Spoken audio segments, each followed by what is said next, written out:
وبالتالي الفرس في صنعاء بقيادة حاجد وبكيل استطاعوا أن يطعفروا الحميريين وأن يقضوا عليهم، ولم يبقى لهم أي كيان قبلي موحد، وإنما دخلوا في تحالف قبلي مع قبائل حاشد، دخلوا مع قبائل حاشد، وكذلك كندة تخضع لهمدان، يعني هي متحالفة مع همدان من قبل الإسلام إلى بعد.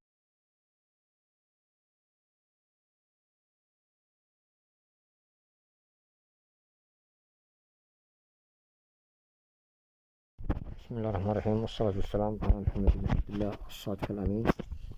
طبعا حلقتنا هذا اليوم هو تكمله للحلقات السابقة، يعتبر هذا الجزء الثالث حول قصة الملك إبرهة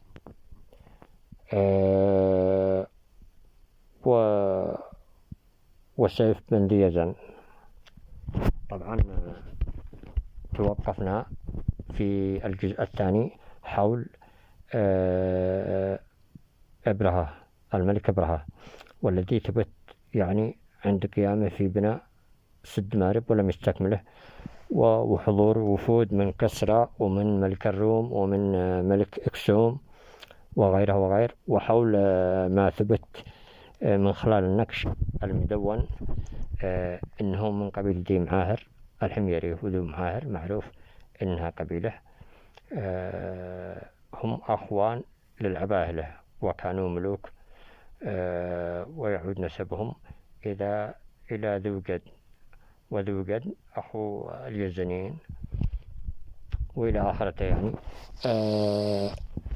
يعني ما تبين طبعا ما تبين من خلال النقش المدون في مارب وفي ماسل الجمح وفي يعني 563 و558 ميلادي، يعني دليل النقش يعني إنه كان عهد إبرهة في ذلك، فيقال على أنه توفى في عام 570 ميلادي، وفي نفس العام هذاك الذي كان ولادة رسول الله، خلق رسول الله صلى الله عليه وسلم في هذاك العام، حين العام الذي توفى به إبرهة. أما القصة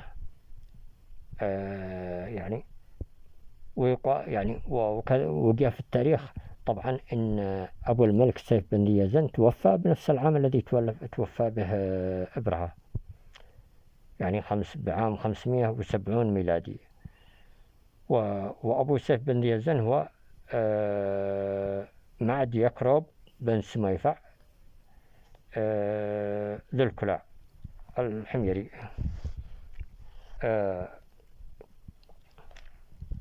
وتولى بدله سيف بن ذي يزن في عام 570 ميلادي، والملك إبرهة تولى بدله ابنه اسمه أكسوم ابن إبرهة بن ذو معاهر الحميري. وسيف بن ذي يزن تولى الحكم، فذهب هو أو أخوه اسمه عمرو، أرسل أخوه عمرو إلى ملك الروم يطلب منه المساعدة لتحرير ملكه، يعني لأنه كان يحكم سيف بن ذي يزن شرقي الجزيرة، والملك إبرهة ابن الملك إبرهة كان يحكم صنعاء ومخالفها. وحسب ما جاء في كتب التاريخ إن الملك سيف بن ذي يزن ذهب إلى الحيرة إلى الملك المندر ملك الحيرة في العراق، طلب منه أن يذهب معه إلى كسرى، يطلب منه أن يدعمه لتحرير يعني مملكته.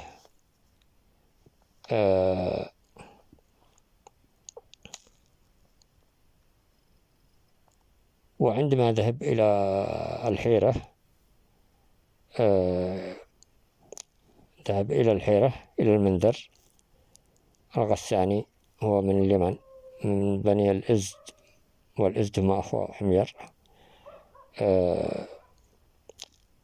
ذهب معه إلى الملك كسرى، والملك كسرى يعني استقبله، فعرف به، قال له: من هذا؟ قال: ملك سمران. قال: ملك العرب؟ قال: نعم. بعد ذلك الملك كسرى اجتمع في المستشارين حقه: ماذا ترون في ذلك، في الملك العربي الذي يريد كذا كذا؟ يعني في هذاك الوقت كان بحروب بين الروم وبين كسرى، فكان لا يستطيع أن يمده أو كذا. فقالوا له المستشارين: يا أيها الملك، إن في السجن، في سجنك 800 شخص محكوم عليهم بالإعدام، فنرى أن توهبهم للملك العربي.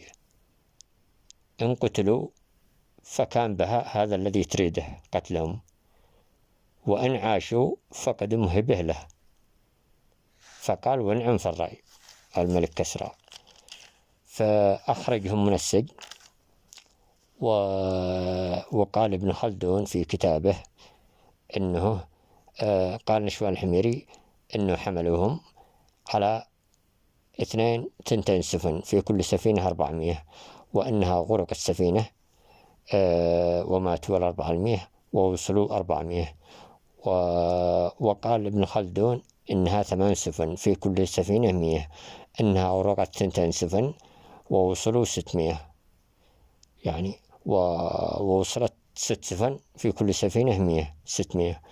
وقال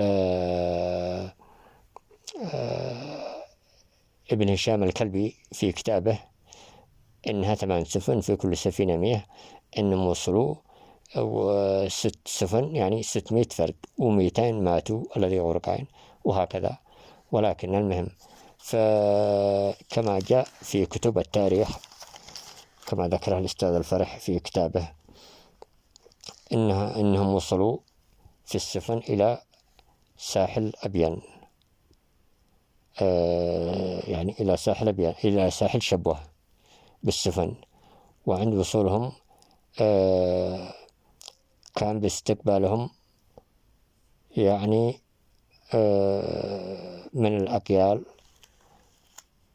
للمناطق الذي يحكمها الملك سيف بن ذي يزن 10,000 من الفرسان من مناطق النصف الشرقي من شبوة، يعني من مناطق حضرموت وشبوة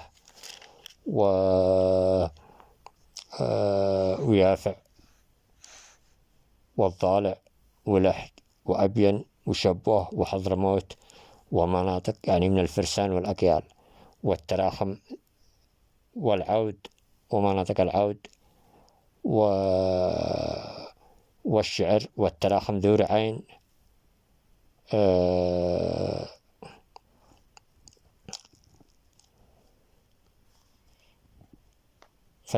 فدخل الملك سيف بن ذي يزن إلى عاصمته وقصره في منطقة عبدان شبوة بموكب عظيم، وبعث إلى أقيال وقبائل النصف الغربي من اليمن، فدفقوا عليه من كل حدب وصوب إلى شبوة للمشاركة في الحرب، وجمع أكثر من 100,000، قالوا أكثر بكثير، قد يصلوا إلى 200,000 يعني. قالوا أنه أكثر بكثير، أكثر من 100,000 فارس.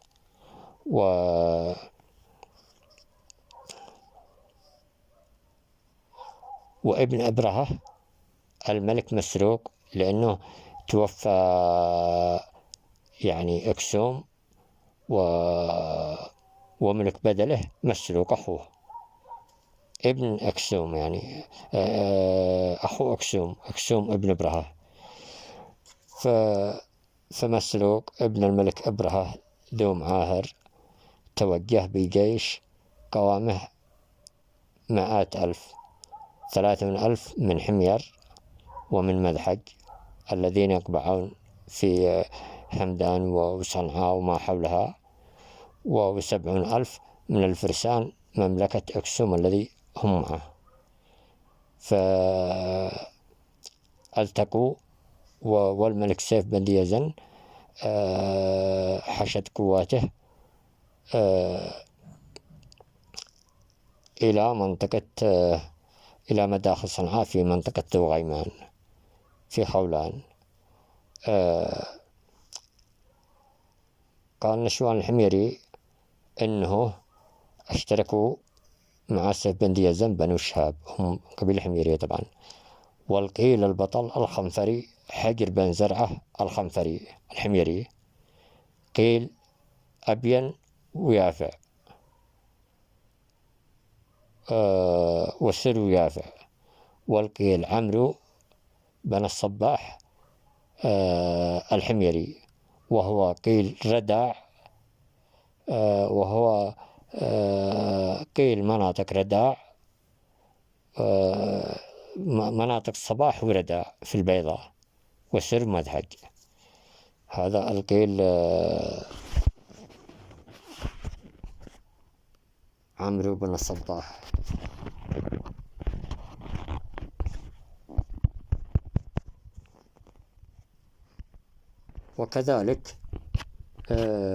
وكذلك يعني عندما التقوا حدثت المعركة في منطقة طبعا. والذي شاركوا مع سيف بن ذي يزن القيل ذي الكلاع الحميري، قيل ذي الكلاع ورعين محافظة إب. وكذلك شاركوا قبائل خولان الحميرية الذي هي تمتد وتنتشر من جوار صنعاء إلى صروح. وكذلك قبائل خولان ابن قضاع بن حمير بقيادة يعلى الخولاني القضاعي الحميري، قيادة قبائل قضاعة ابن حمير في صعدة ومن نجران. وكانت المعركة في مشارف ذو غيمان بخولان.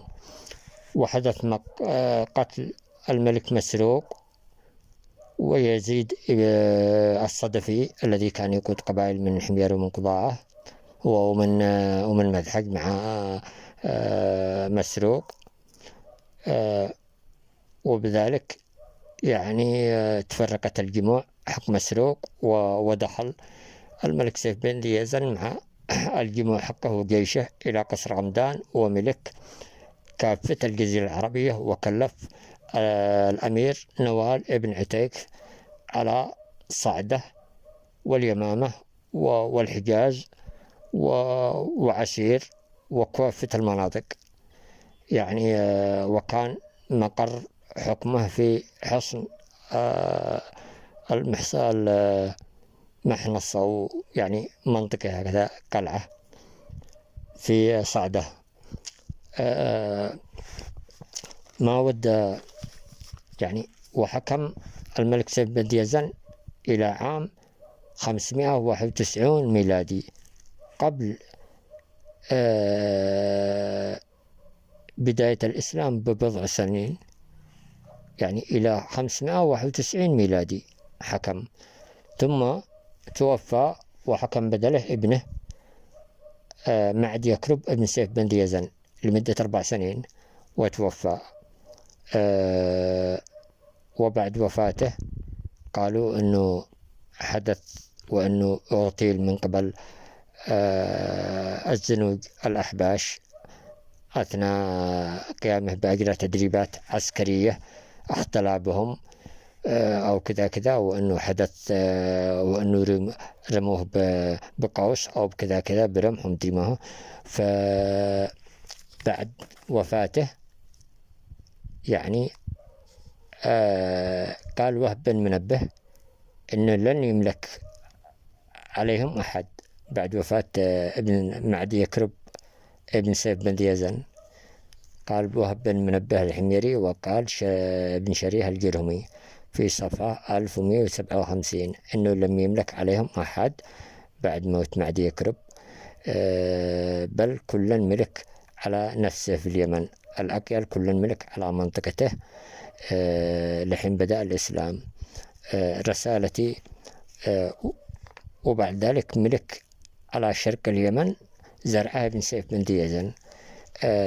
رسالتي إلى الدكتور الصعيتري، تدعي على أن برهة أنه حبشي، وتبين من خلال النقوش أنه حميري ومن أسيادك، يعني ذي كانوا أسيادكم. وتدعي أنه كان مقر حكمهم في اليمن، وهم كانوا في عقر داركم في صنعاء حكموا. أنتم كنتم تعتبروا لا مستقبلين الضيفان فقط. شوفوا من اللي يشاركوا بمحاربة أبرهة. قد يقول البعض كيف أنه حميري ولماذا استعان بالفرس ومدري ما هو كذا. لأنه كان اليزنيين يتبعون الديانة الصحيحة، إن يوحدون الله. والأكسوميين والروم كانوا يتبعوا المسيحية المحرفة، إن المسيح ابن الله. هذا سبب الخلاف. الحاجة الثانية إن أبرهة هو من ذو قدن، وذو قدن الملك من ذو معاهر، وذو معاهر من ذو قدن الحميري. والملك ليش بيتهم؟ الملك بيت اليزنيين، إنما هذول كانوا ملك على مناطق، واليد العليا لليزنيين الملك. هذا كان السبب. الشيء الثاني أو الثالث، عندما لا يذكر السعيتري هذا الدكتور على أن الفرس هم وهمدان قضوا على الحميريين. أولا همدان هي حميرية، ثانيا الفرس لم يملكوا في اليمن إطلاقا، رابعا 600 الفارس هذا يعني مدري كم عاد عاشوا منهم، يعني في اليمن في هذه الفترة كم يكونوا، يعني بجانب 200 ألف فارس من صناديد حمير، منذ قوة وبأس شديد، من أقيال اليمن وأشجع الفرسان. كما يكونوا 600 و400 و300 جنب هذولا أصحاب البلد الفرسان 200 ألف. هو لا معنويا فقط، ولا التحرير حرروها اليمن، حرروا من أنفسهم، يعني مع بعضهم البعض، يعني وبرها ليش محتل. هذا الجانب. وسنأتي بالحلقة الرابعة ونبين لكم من هم حكام اليمن عندما الرسول استدعاهم وراسلهم وطلبهم إلى الإسلام. وتحياتي، وهنا معقل مربط الفرس. وتحياتي لكم.